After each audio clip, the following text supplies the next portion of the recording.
Lillian Katz says, whenever a teacher tries to teach something to the entire class at the same time, chances are 1/3 of the kids already know it, 1/3 will get it, and the remaining third won't.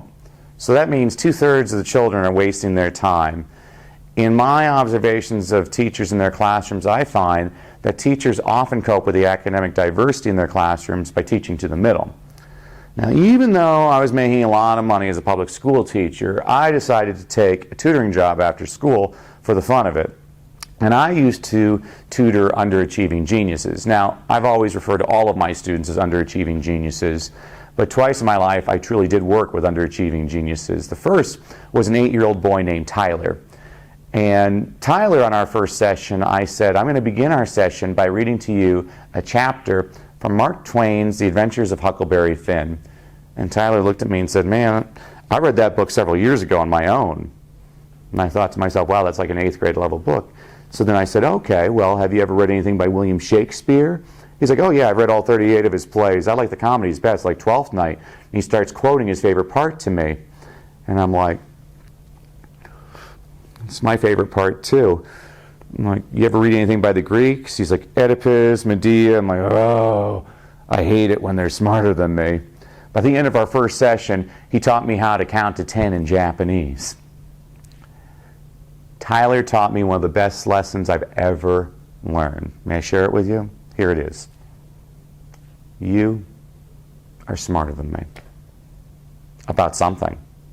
I guarantee you, you know something that I don't know.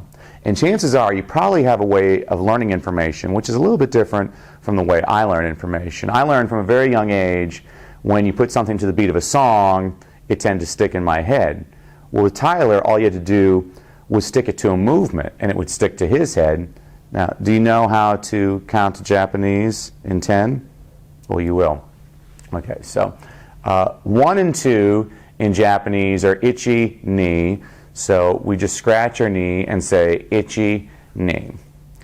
Okay, now we're going to work on 3, 4, 5, and 6. 3 is sun, so you point up to the sun. 4 is shi, so you roll your fingers through your hair. 5 is go, so act like you're walking and say go.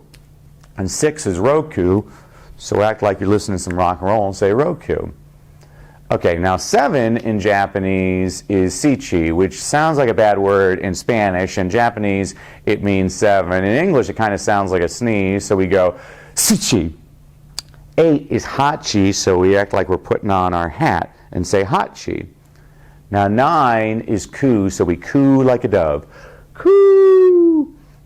I just feel like Katharine Hepburn in On Golden Pond when I do that. No, I'm in the loons. Never mind. Okay, and then 10 is Jew, so we put on our yarmulke and we say Jew. And so to review, we go ichi, ni, sun, shi, go, roku, sichi, hachi, ku, Jew. Now you learned how to count to 10 in Japanese.